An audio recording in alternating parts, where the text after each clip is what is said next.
Bugun avtodromda o'quvchilar ko'p ekan. Keling o'quvchilar bilan bir suhbatlashamiz. Assalomu alaykum. Assalomu alaykum. Sen bir o'qiysiz? Men bu narsani davomli o'qib qo'yibman. Prosta tanlamoqqa keldim. Tayyorlanmoqqa keyin o'xshamaysiz-ku, azamdan uydan qaraymiz, telefon ko'lab o'tiribsiz-ku. Yazda o'rganib o'tibman bu yerdan ham. Ha, u telefondan ham o'rganib o'tiribsiz. Nechik bir? Bu yerning sharoiti pizdiz dahshat. O'rganish bilan bir ikkisi bir narsa. Ha, imtihon topshiradi yeringiz bilan bir xil. Hech qanaqa bir ayrimlik yo bir boshqacha narsa yo'q, joyi yo'q. Ikkisi bir xil.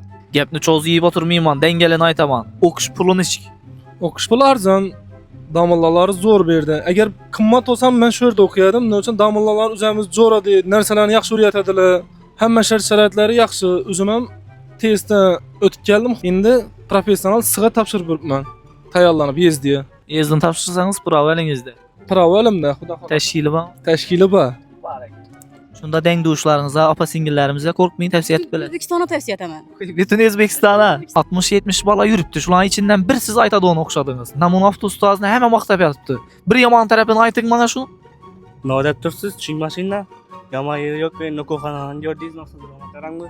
Mende o'qitadigan joy hech yerda yo'q boshqa. Yo, to'g'ri, baribir Atirgulda ham tikani bo'ladi. Bendan bir neto yeri bor, da minus yeri. Neto yeri bor, vartalayotgan joy bor, bir vartali yo'q o'kbedi bu. Voy, qo'ying turib, chiziqni bosib harakatlanib keltirasiz-ku. Ya shunday bir yat qo'yibmilar. Yo'q ya, chiziq bosib harakatlanib keltiramiz yo'q-ku. Bizlar undan millat tavsiya beramiz u ishlatishni. Mana qarang, to'g'risini aslan hech kim yo'q. Ko'rdimi boshqa yersan? Shunchalik yer bor Xonqada pravo beradigan. Abi, içine girip gördünüz mü? Gördük, avan o'qishxonalarni aytasiz sen. Va, o'qishxonalarni aytaman, bu mashinalarga qarang bu, avtodromga qarang bu. Voy, qo'ying siz ham shu yerni odamni so'qishga ayting. Assalomu alaykum. Qaysi toifaga o'qib yuribsiz? Bu toifasini o'qib turibman. Bu yengil avtomashina. Endi hozir bu yerda hech kim yo'q, to'g'risini aytavering. Puli nechik boshqa yerlarga qaraganda o'qish puli?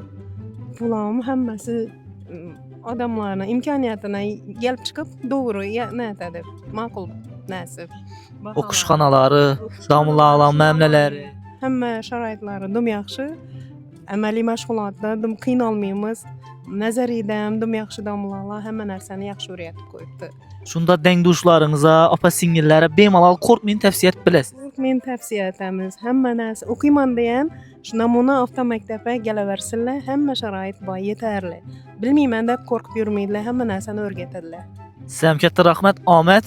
Imtihonda birinchi borganda o'tishingizni tilakdoshimiz.